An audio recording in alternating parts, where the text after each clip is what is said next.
All right. Good afternoon or good evening or good morning, everyone, wherever you are right now. This is Franklin here. I am really very excited today to be speaking to an amazing person who I've known for a very long time. Oh God, he's just an amazing and a great person. And I'm very privileged to have known him. So I'm talking about Mr. Enrique Chacon. So Enrique is a senior international student advisor at Vancouver Island University in British Columbia. So prior to holding that role, he had worked as an international student advisor at the University of Windsor. That's where we met. And also at the University of Alberta. And so as an immigrant himself, Enrique knows the struggles that immigrants face. And so he has dedicated the last couple of years in his career to support and to advocate for immigrants, especially students, during their transition in Canada. So thank you very much, Enrique, for all you do to support students and also immigrants. You're highly appreciated, and thank you also for accepting to do this interview. No problem, Franklin. Very happy to be here. Amazing, amazing. Okay, so let's dive right in. I know you're an immigrant here, so do you mind sharing your story so the listeners can get to know more about you, your background, and especially the immigration and the transition story here in Canada? Okay, so I came to Edmonton, Alberta. That was the first place I landed in Canada in 1995. And the reason I came here to Edmonton was to learn English. That was my first goal. So I came from Colombia, and my first language is Spanish. And it's really hard to learn English, especially when back then, no internet, no access to all the stuff that you guys have these days. But there was not even native speakers to talk to. So I really thought the best place to learn the language is just go to the country, because my goal was to travel. I really wanted to meet people from all over the world, and I thought English was the best way. So I came to University of Alberta, did my ESL class. I didn't have much money. I was very poor. So most of the money went to the pay for the ESL class. And then I applied to the University of Alberta. I had finished my undergraduate degree in history in Colombia. So I applied for a master's program. But the problem is my only way to get into the master's degree, because I didn't have any money, is if the university had funding for me. The history department did not have funding available at that time. So I thought, well, the only way to stay here to study a master's degree is to study a different field.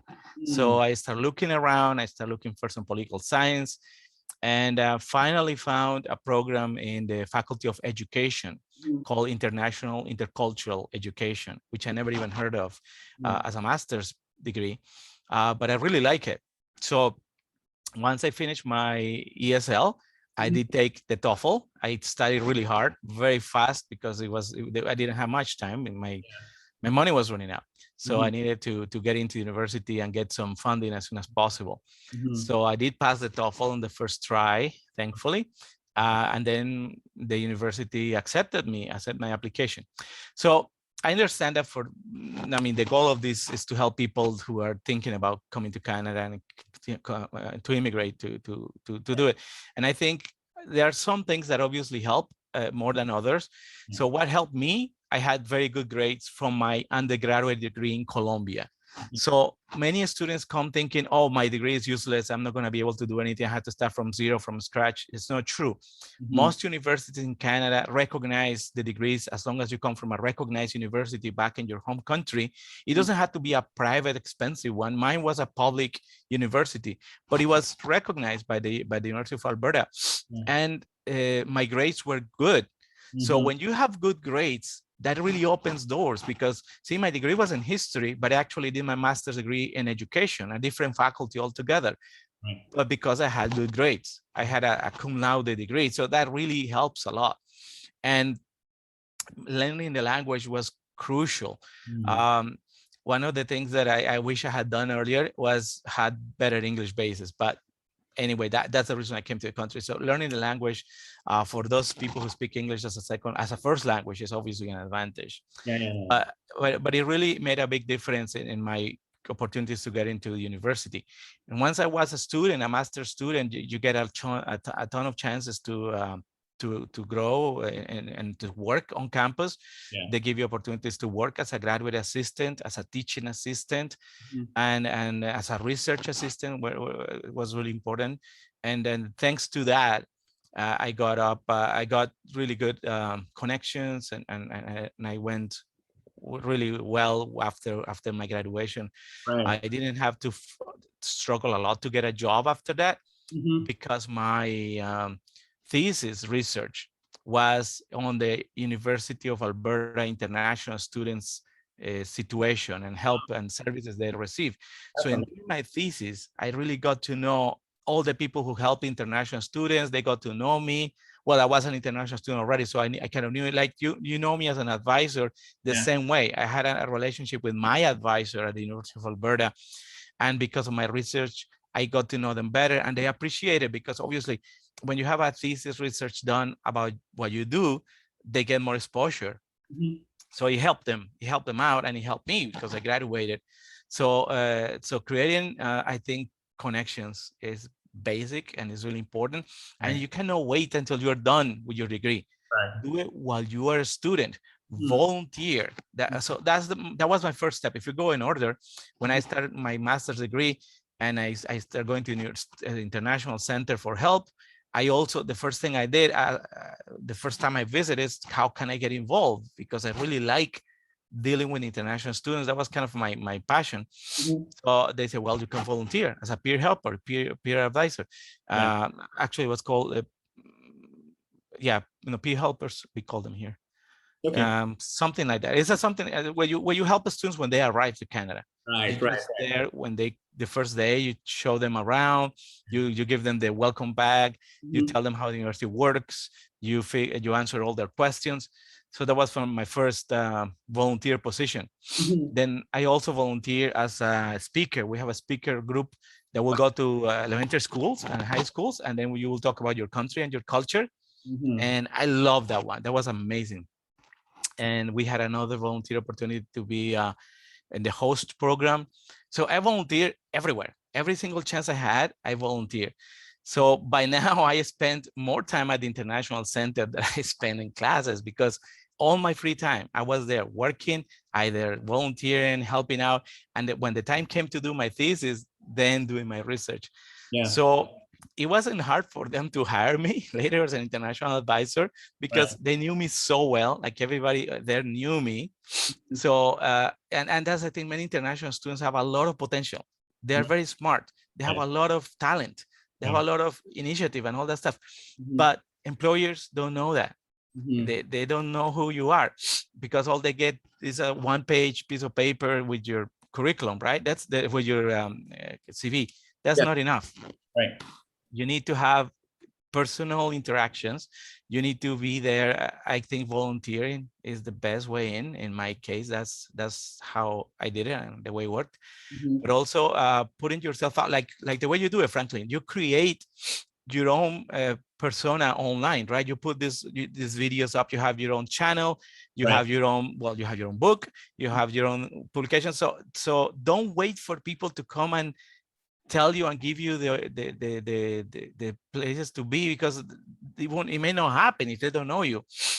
All of you have to put yourself out there. You have to create a persona for yourself that you can show people and say, this is what I am. And nowadays with the social media and everything, obviously it's much easier than back in 1995. Wow, that's really very incredible. I think from what you shared, I heard a lot about volunteering. So I think that was a very big piece for you to breaking into the system, right? That's for you. Okay, awesome.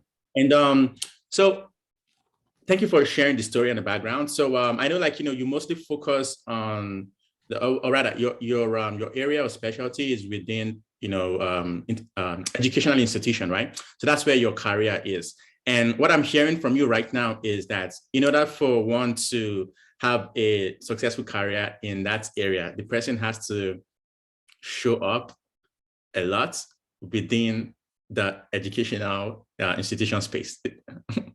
Yes, and you need to know and get the right connections. Right. So how you do that is by working hard. See, the thing is, people in academia, and I think that works in all the industries in general, but they appreciate when you work hard, when you are not just sitting there waiting to be given tasks, but when you stand up and say, hey, I can do that, or I can do that better, and you suggest, yeah, improvements, and you come up with ideas. Now, it's not like they're going to take all your ideas or they're going to listen to everything you say. Obviously, that's not going to happen. So you need to have a thick skin, right? You're going to bring 10 ideas, and if you're lucky, they will listen to one. But don't get discouraged, right? Because you are just starting. They know better. That's their field.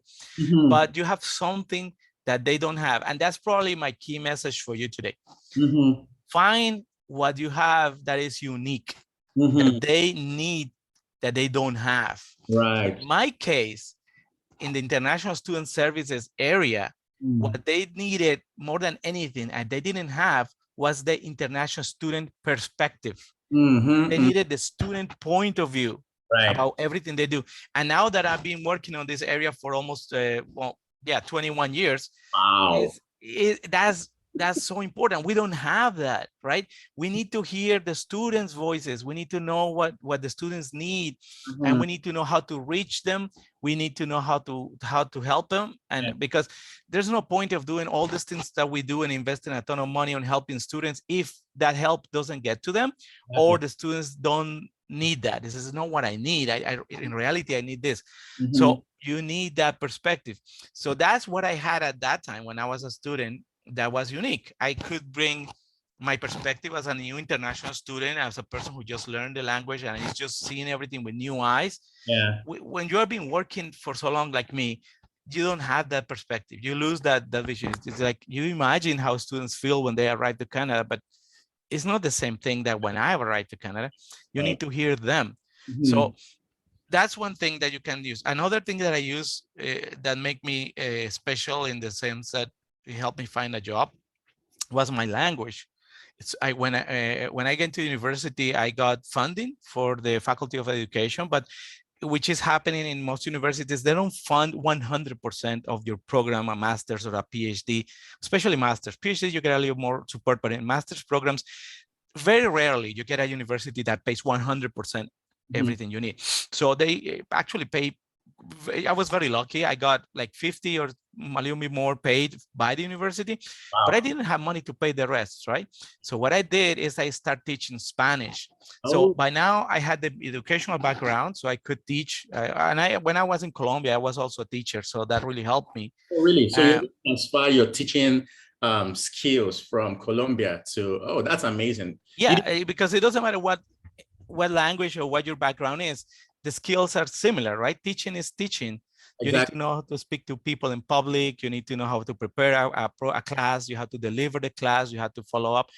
So I use those skills in here, which I didn't even know when I came to Canada. I had no idea that was going to be an option. When I realized, hey, people here like Spanish and they're learning Spanish, not only at the university, but there were some private institutions outside the university teaching Spanish to adults.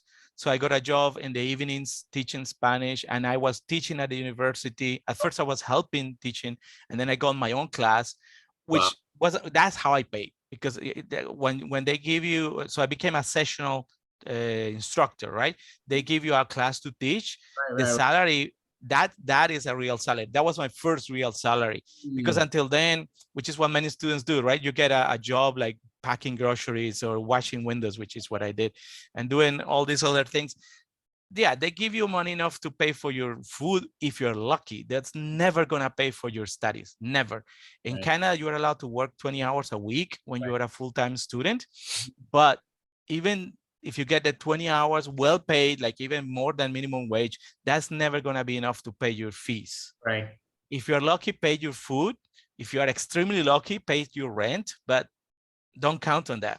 You need to have real money, like real funding. And in my case, that came from teaching.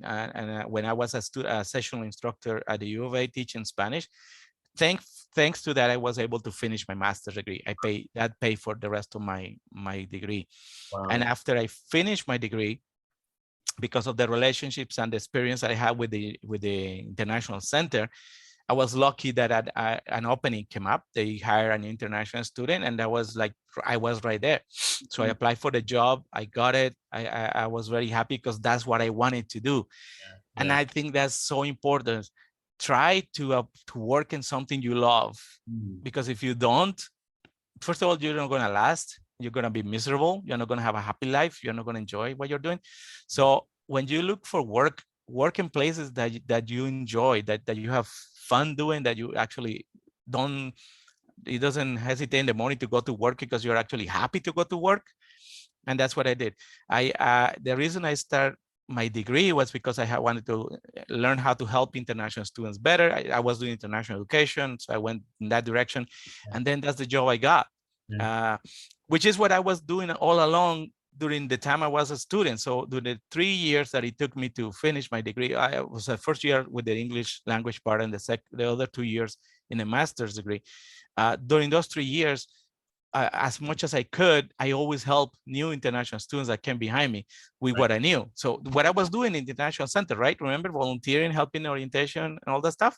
Yeah. That's exactly what I became as a professional. And that's what I've been doing in the last 25 years in Canada. I've been just working, helping students like yourself and thousands others, which is something I enjoy doing. So in a way, I always surprised that I get paid for something that I really will do, even if I didn't get paid, because it's something I enjoy doing.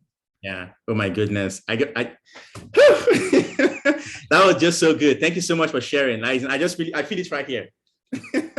Yeah. So getting to do what you really enjoy doing, it's really very it's vital to living a fulfilling and satisfying life. That's absolutely correct. I agree with you on that. And I actually did not know that you were a teacher in Colombia. That's very interesting. So that's another skill you got to transfer. Oh, by the way, when you started before you started teaching here in Canada, did you have to do like a credential? Did you have to get a credential or some kind of training or course? No. Well, I was in Colombia doing my undergraduate degree, which was in history. I was allowed to teach with a private institution that didn't have they didn't ask for like a teaching certificate. Because I was a university student doing history research. I was teaching social studies and the secondary level, which for them was like a bonus. It's like, yeah, well, he doesn't have a teaching certificate, but I have the knowledge. I am a historian, and I was good at teaching. So that's another thing. And I became good at teaching because all my life, since I was little, I volunteer in Colombia, it's not the same as here. The volunteer opportunities are different. I was mostly in the church.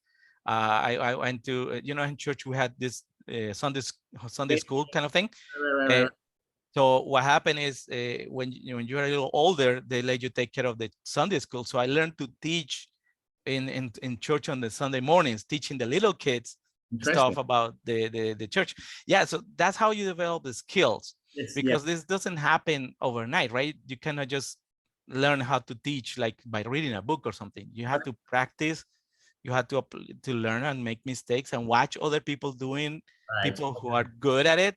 So you watch them, you learn from them. That's the thing I keep picturing in my head, all the people that when I was growing up, that I saw that, oh my God, that's a good teacher. And look why he is good. Look at what he does, or look at how she prepares. And why do I remember what she taught me? Because she did this. So I try to use those experiences in my previous life, growing up. And then when I came to Canada, I didn't have a teaching certificate, but at the university level, you don't need that to teach, because you are now in a master's program. So at first I was a teaching assistant. And to teach once again, and I start teaching something that I was an expert, because it's my native language. So when you teach a language, they rather have the native speaker, even if it doesn't have a teaching certificate, right? Because you are a native speaker. But that's another thing. All those things don't happen automatically. You cannot just teach a language because you speak a language. You know that. Probably all the people watching this speak a second language already. You cannot just teach somebody how to speak your language just by saying it.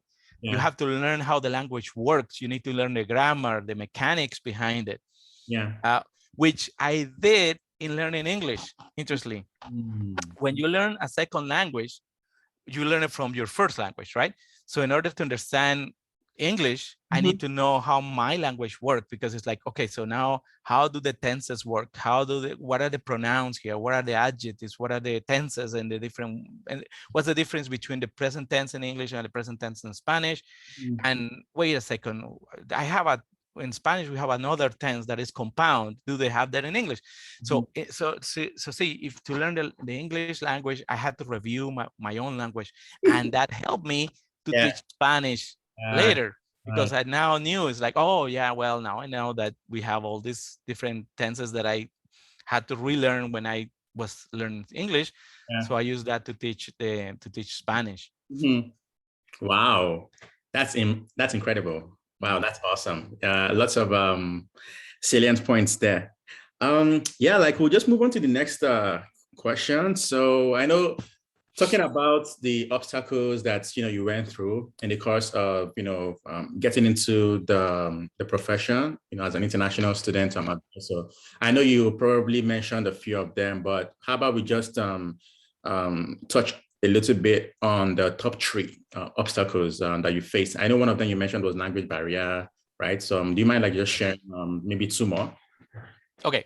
Yeah. Well, so yeah, language number one. So having the language, do what you can back home when it's cheap and free. And nowadays with the internet, you can learn so much of the language for free, and you can interact with people online like we are doing right now over Zoom across, different countries. Yeah. So having that skill is very important. I will say, well, obviously the lack of money was a big obstacle. I wasn't wealthy. I didn't have money, so I had to work in order to eat. So I had to learn to be humble. I need to leave the pride aside. There were some times when I was a student that I was really like struggling. So I had to go to the food bank, which to me was like unthinkable. It's like, oh my gosh, it's like, I'm going to beg for food. It's not really like that. Food banks are an amazing place. And I actually became a volunteer at the food bank too, because they were helping me and they were helping other students. And I had so much, I was so grateful for the fact that when I was in the most need, these people helped me out. So be resourceful if you don't have money, don't be proud. I mean, there's many ways in Canada to survive. I mean, I'm not just saying food bank that's kind of the last resource, but doing manual work, I had to wash windows. I never knew how to do that, and I did it, and it helped me out too, and I met people. So that's, and I think the other obstacle is the lack of connections, right? When you come to a new country, you don't know anybody, and you need to create new connections. So my way of doing that was volunteering on campus. That created a lot of good connections. But like my job washing windows, I got because of the Colombian community that lived in Edmonton at the time. And the way I get to know them was because they get together in church. So church is a good place to meet people informally. And one other institution, one other organism that are really helpful was Rotary Club. The Rotary Club is amazing. It's a group of volunteers. They're all professional people, and they have these branches for high school and for university school. The university Rotary was called Rotarac. So that is it's like a hidden secret that most people should know. If you want to get connected with people who are already professional, doing really well, Rotarac is an amazing way, because even though it's a university club, is being sponsored and looked after by Rotary, which is all made of professionals. And not only professionals, but professionals that are really nice people, really nice, working hard to help others, like selfless people. It's a really nice organization. Wow, that's really incredible. So the language barrier, the lack of connection, and lack of money. About the funds too, the funds that were not there. Okay, that's really very great. And I know the next question I was going to ask was around the ways you overcame those obstacles, but I think you already touched on them. For the language barrier, you took like an English course, right, at the university. By the way, do you mind sharing? Okay, so let me guess. You found out online. How did you get to know about that English club in the English course while you were still in Colombia, though? Yes, that was the reason I ended up here.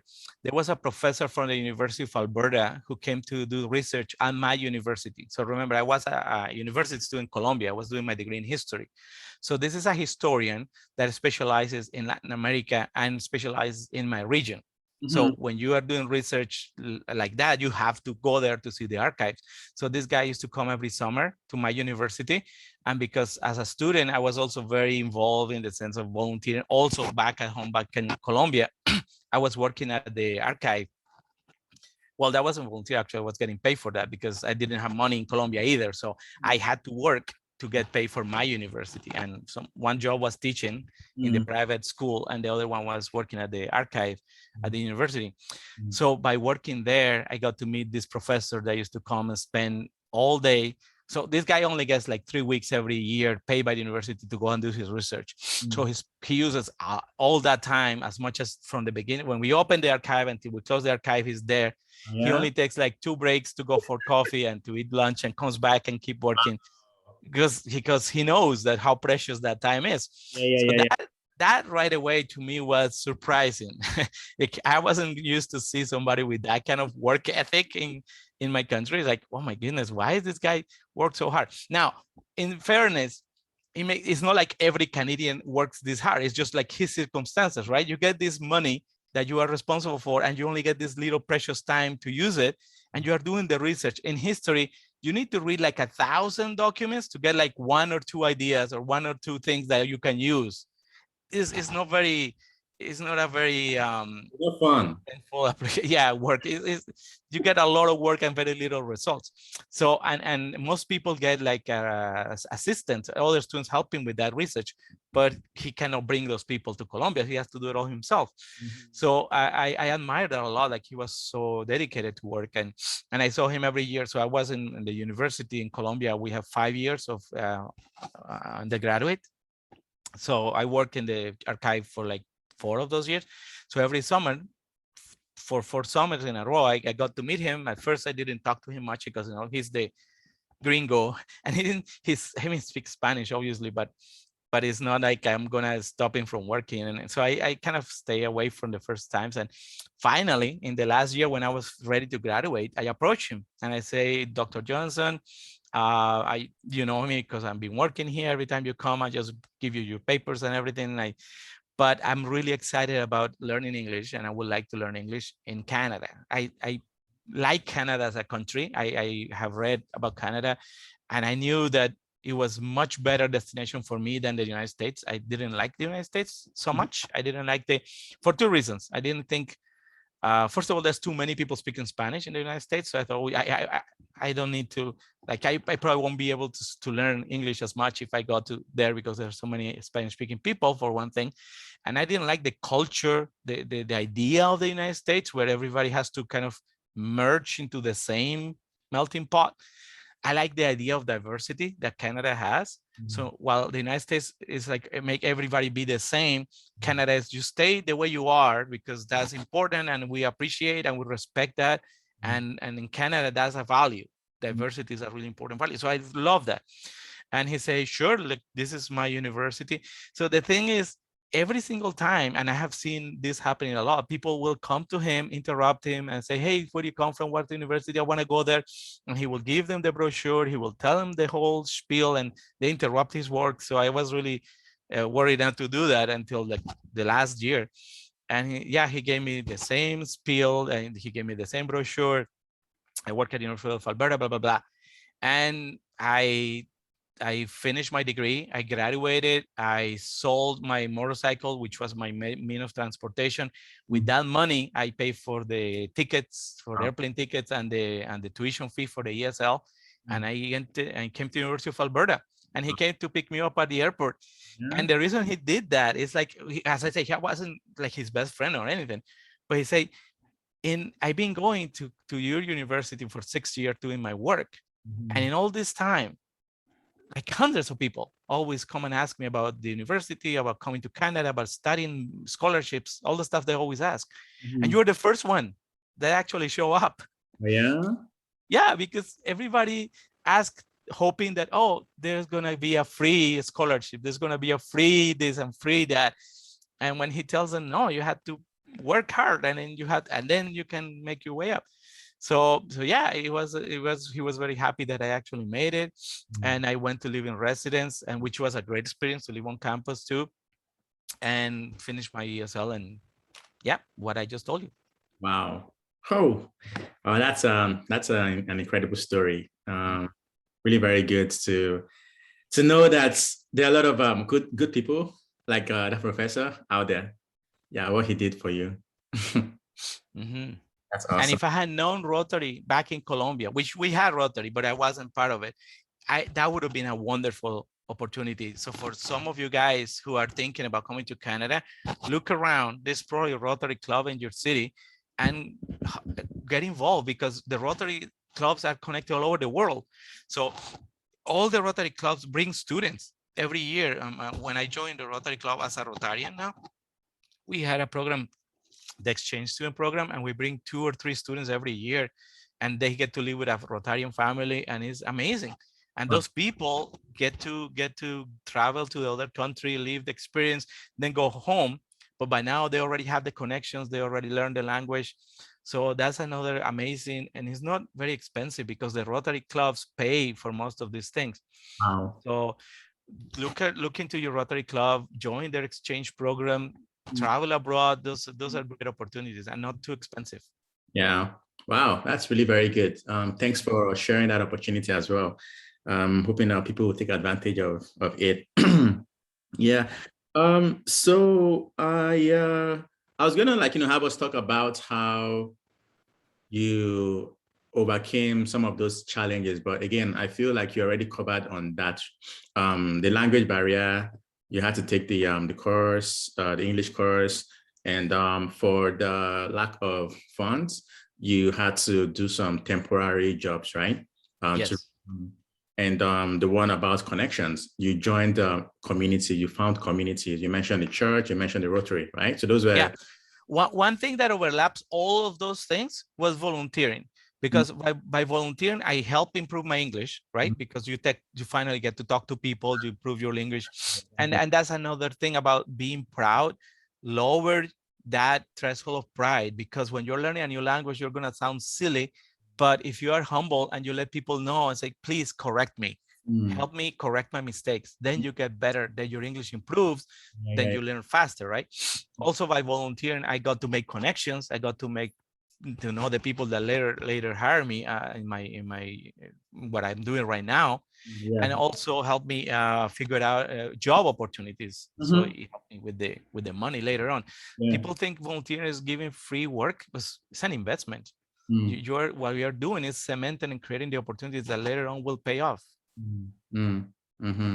Yeah, volunteering is it's awesome. I think it's it kind of ties to the next question I was gonna ask. When people mention one of the so first of all, I did a survey, right, amongst a number of immigrants, and just find out about some of the obstacles, and majority of them shared that one of the top obstacle was the lack of Canadian experience. And I feel that from what you shared so far, volunteering is a very good way to get that Canadian experience. Apart from volunteering, would you have any other suggestions, or would you want to talk a bit more about that? Yeah. So yeah, the volunteering is great because it creates the opportunity to get the person who are you volunteering for, your supervisor, becomes then your reference, which is amazing when you're applying for a job. When you're applying for jobs, they don't care that your reference was your supervisor as a volunteer or a paid job, as long as it's a supervisor, and they can call them in the local community and ask them questions, right? Because some of us have amazing, great experience back home, but to hire you for a minimum wage job, they're not going to call long distance to your home country in another language to check your references, right? They appreciate to have somebody local that they can ask questions about you being punctual, being reliable, being all those things. So having the local volunteer supervisor as a reference is invaluable, really important. But what you were saying about the lack of Canadian experience, remember what I say about me. I had a lot of experience back home that I didn't know it was going to be useful, right? My skills teaching, which I got by just volunteering in Sunday school. All those things I was able to use here.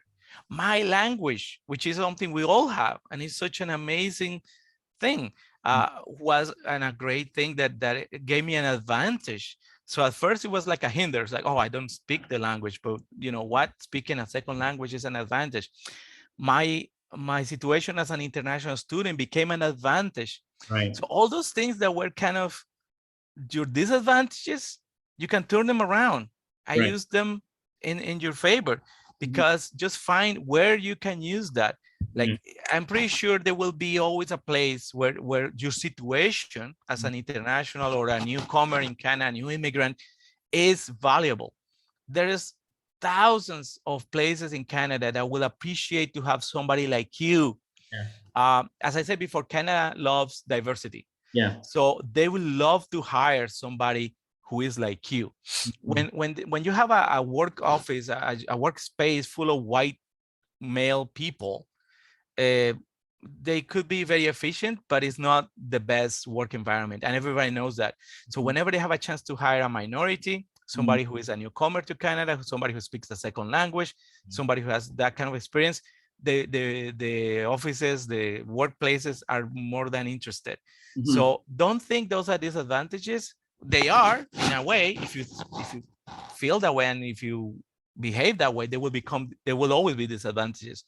But if you're smart, you can turn them around and make those things work for you. Because and this is something, well, because I work in academia, maybe I'm kind of partial to that environment, but I'm pretty sure all in the other areas, at least in Canada, hiring minorities is a priority. And they will love to have the right person. It's not, they're not just going to hire you because you are a minority and they're going to get the job automatically. No, that's not what I'm saying. You need to have the right skills to have the right, to be the right person for that job. But if on top of that, you are a newcomer, you are a minority, they will be more than happy to have you. Because, and it's not because it makes them look better. It's because in truth, it improves the whatever company you're in, because you bring a new perspective, you bring a new way of doing things, and something that everybody in the values. Now you will be thinking, well, a university, yeah, because you have international students. No, I mean, think of any company in the world. Everything they sell or they make, they need to sell it to diverse public. They are not selling. There's no one company in the world that only sells to white male people only, right? Anything you make, shaving machines or cars or auto parts, you are selling it to a whole globe nowadays. Everybody works for the world. You don't sell things just to your local place. So they value to have the input from somebody who is diverse. So those things are in your advantage, and employers know that. So as long as you're good at what you do and you can perform well and you're a good team player, they will be more than happy to hire an immigrant. Yeah. Oh my goodness. No, that's really very true. Yeah, that's one thing I really love about Canada, right? The value on diversity, and I know, like, a lot of companies too, they work towards that. Yeah. So that's incredible and awesome.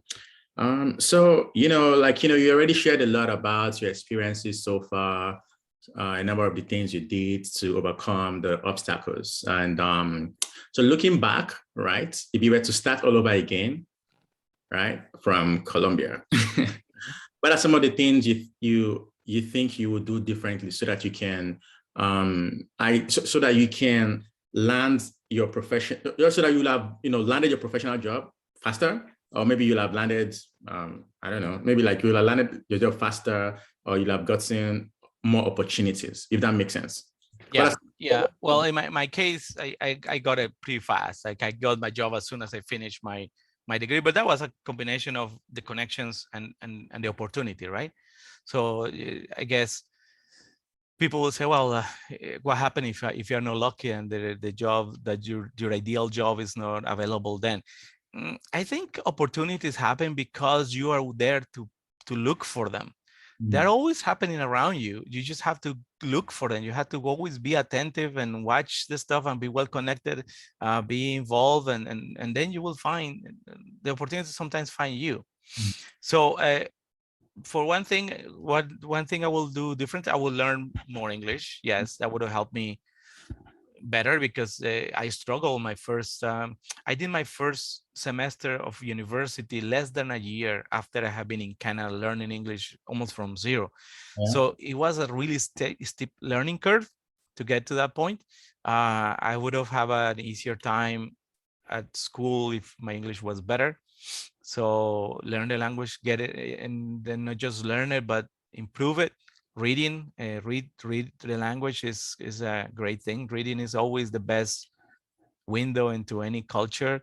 So read as much as you can, and learn as much as you can about where you're going, Yeah. and then about who you are. Because don't kind of don't sell yourself cheap in thinking, oh, where I'm come from is not, is just going to be a problem for me. It's going to be an obstacle. No, it's not true.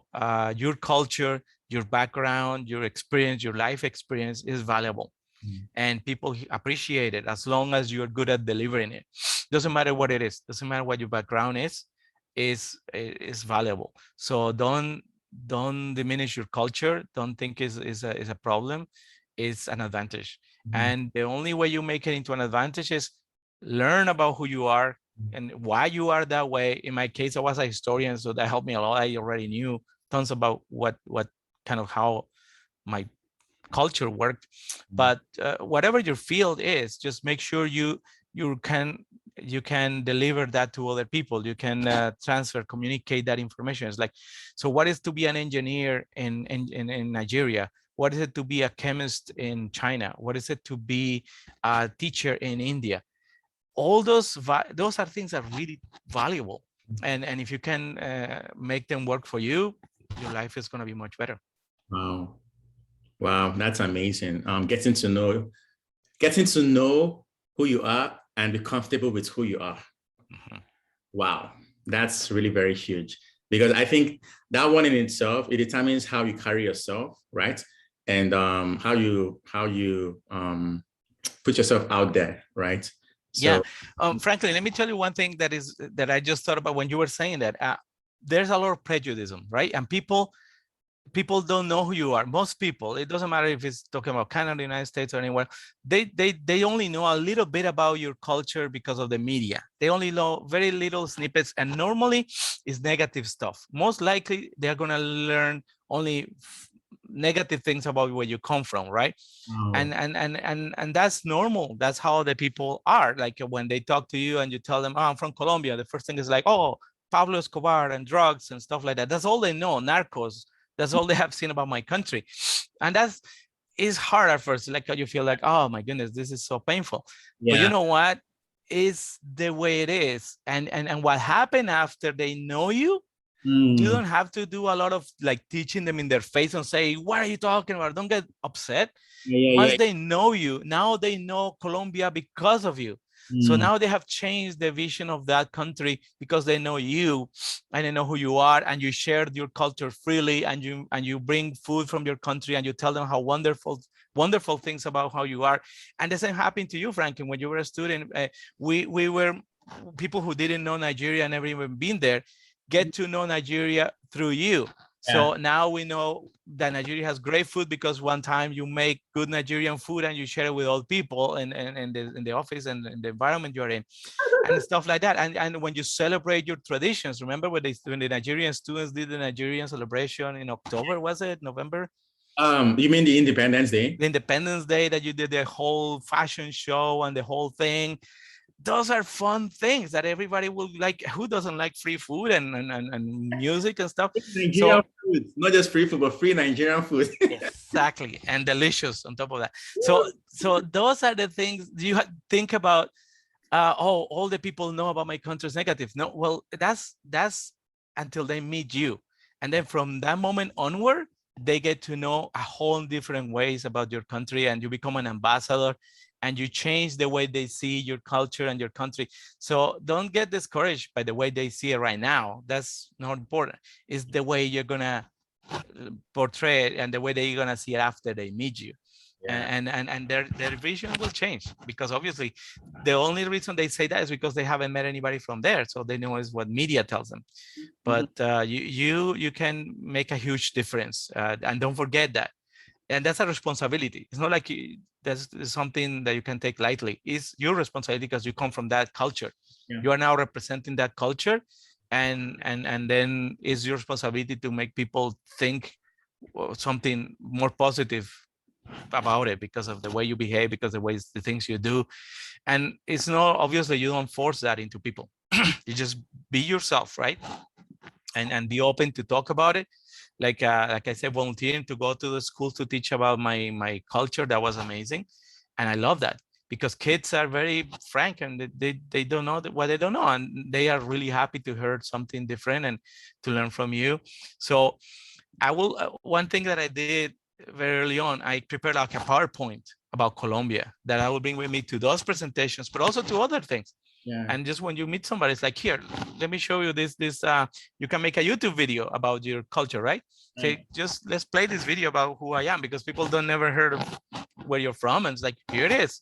Nowadays, there's so much stuff that you can use. There's so much online stuff that you can show people, but you can make your own as well. You can make it personal. Say, this is the house I grew up. This is the food we eat for lunch back at home. And people really like that. It's like, wow, this is different. And it's a nice way to make friends. And as I say, to change the way they see your culture. Yeah.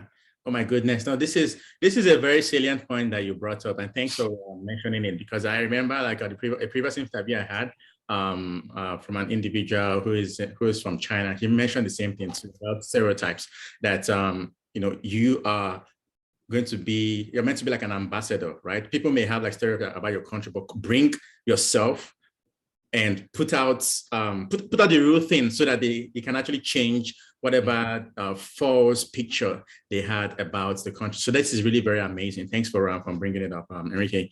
All right, so I know that we talked a bit about some of the communities you were a part of, and that you found helpful. I know you mentioned the Rotary, right? That was one thing you mentioned. Was there any other community you were part of that helped you with your journey, or anyone you thought you think would be beneficial for people who are looking to go into your profession? Yes, I think most cities in Canada have multicultural centers or some kind of multicultural organization that looks after immigrants. Those places are really helpful and really nice. Now, there is a conundrum, because when you're an international student, the services they offer are not for you, because you are not a permanent resident, you are not a new immigrant. So, but on the other hand, you are the kind of person that they help. So how you get around that? In my case, again, volunteering. Approach the multicultural center, even if you're if you're not a client, because you are either an international student or a foreign worker, and that's not who they help, but you can help them. You can say, hey, you know what, I can volunteer for you as a translator or teaching, because they teach newcomers as well. And they have great resources that they're not, they are gonna be happy to share with you. So they help people find jobs, they help people to volunteer opportunities, they connect people with their own local communities. So thanks to them, I got to know the Colombian club or the Colombian group of people there. That obviously social media was also very helpful later on, and later to meet people from your own culture, your own country. So be active with the multicultural societies, and then participate in things like the festivals. Like in Edmonton, we have a multicultural heritage festival. It was amazing. So I volunteer, I make Colombian food for the tent. I help with that. We dance things that when I was in Colombia, I didn't know how to dance the folkloric dances, the typical things, but I learned it so I could dance here and show people what the dances were, the typical dances were from Colombia. It was fun. You get to meet people, and yeah, unfortunately, you say, well, if I'm shy, I don't want to do these things. Well, there's other things you have to overcome. I wasn't very good at dancing, and I didn't want to go in a stage and in front of people and dance. Yeah. But then we realized, even if you're not perfect at dancing, people really enjoy and they love it and they clap, and then you get to meet friends. And yeah, so those opportunities are something that people should look for. the Yeah. multicultural societies in your home, in your local cities. Mm-hmm.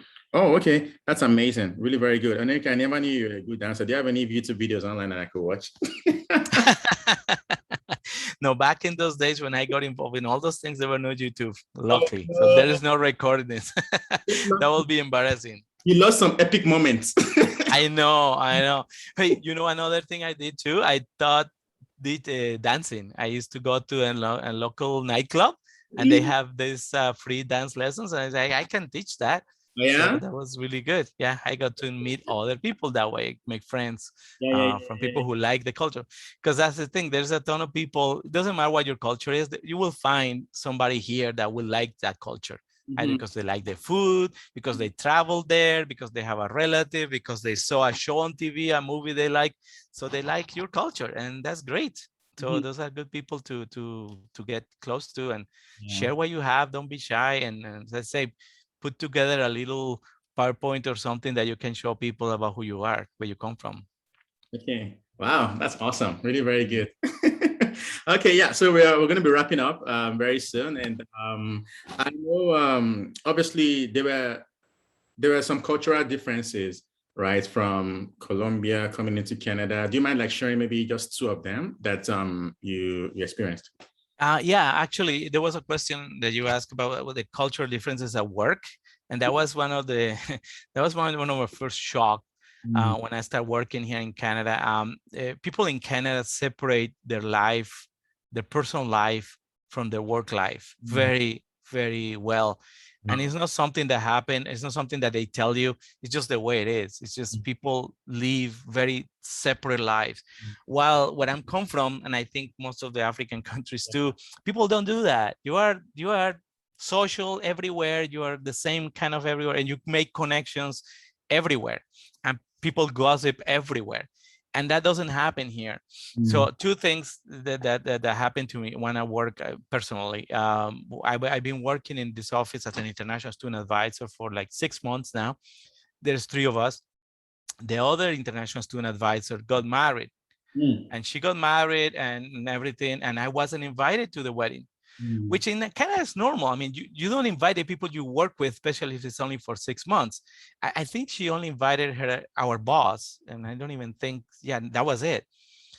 To me, that was very shocking, and I was hurt, Wow. which is weird because I didn't want to go to the wedding. I didn't know her that well. I don't like weddings. I didn't want to spend money on the present, and yet I was hurt because if it was in Colombia, Mm. and the person that you work next to and you work every day just get married and doesn't even tell you, and they just don't invite you, it's like an insult. Mm. But in Canada it wasn't, but I didn't know that. So it was a very strange situation for me. It's like, is she being rude to me? Or and then I had to learn, no, this is the way it works here. And I had to say it's good, because then you are not obligated, forced to do things just because of social norms or anything. No, it's separate. Your life at work and your life at home is different. Mm. But I had another experience of when another colleague in a different office. Mhm. She was also from Latin America, Mhm. and she got and that doesn't happen a lot. Very few people I have seen that get fired. She actually got fired Oh, from wow. her job because she was gossiping. Whoa. And again, to me in Colombia, I hate it. I don't like that. I don't like that people just talk about other people. You know how it is. Yeah. I really didn't like that, but to me it was normal. So Mm. when I encounter her, and it's like, well, this, you know, oh, another gossiping person, but in Canada, that's illegal. That actually is wrong, wrong, wrong. And Mm. that person, she didn't see that. She just behaving like she was back home, and she was doing what she did back home, and she got fired. She Wow. lost her job because she was talking about a colleague, and it wasn't like she was saying terrible things. She was just talking about that person behind her back, you know, like gossip, like what gossip is. Yeah. And just wrong. That's just wrong, and that just doesn't happen here. And that was yeah, that was so serious. It's like, whoa, she just one day we just get emailed, she's gone, like she's no longer working here. Wow. Because she was Yeah, good. yeah, you have to be careful about that. Mm. Better not to gossip. I know, eh? Wow, that's very interesting. Yeah, thanks for sharing. So the last question I would like to just ask is if you have any other valuable insights to help immigrants who are looking to land like a job in your area? Well, kind of to summarize what I've been saying, you all have valuable things. You probably don't even know which ones those are. So it takes some time to realize, hey, this is valuable. But first, so that takes some time. Realize what you have that is valuable, that is unique, that you can bring to your field, whatever that field is, because it's completely different if you are an engineer, that if you are a technician, that if you are working in the service industry or hospitality or all those things. Yeah. But all of us have valuable, unique things that you have to then recognize, nurture, and then sell. It's kind of a crass way to say, but yeah, you have to learn to sell yourself and the best of you. You have to learn to sell it to other people, and that takes skill. That takes some work. So and it's not guaranteed that it's gonna work out. You have to work it out. You have to develop that, and work with mentors. Watch, in my case, like watching people who are good at teaching, learning why are they good at teaching. You don't have to be always asking them in their faces, just observe, learn from them. Nowadays, we have so much stuff online that you can learn from other people that are good at what they do. So if you admire, for example, something that is kind of, you don't realize this, but like stand-up comedian people, right? People who stand up and tell jokes to a public, that doesn't seem to be like a transferable skill, but it is actually a very important skill, because if you can learn to deliver, it doesn't matter what it is, to an audience, and make them smile when you deliver it, to make them feel like, oh my God, this is so boring. It works if you're a teacher, if you're a boss, if you are a coordinator, if you are presenting in a conference, it works. So that's a really good skill. So even if you think, oh, I'm just watching Netflix stand-up comedians for fun, learn from that. Learn those skills that you can use them later to be better at what you do. Oh my goodness. Wow, Enrique, I wish we could just continue. I know. I love talking to you, Franklin. I miss you. Thank you so much for dropping all of those valuable gems. And I hope that someone watching here picked out one or two things that they can actually implement and help them to land their ideal job in your area. So thank you so much for your time. I really appreciate it. So yeah, thank you everybody for watching. And it's been Mr. Enrique Chacon, Senior International Student Advisor. And thank you very much for watching, and have a nice one. Bye. Thank you, Franklin. Bye. Hello, this is Franklin here. I hope you found that interview session very insightful, just like I did. So to get a collection of more ideas, recommendation, and even a guide on how you can land your dream or ideal job as an immigrant to Canada, be sure to check out my new ebook. It's titled Crack the Dreamjob Code. So for more information about the book and to get a link, see the description of the video below. Thank you.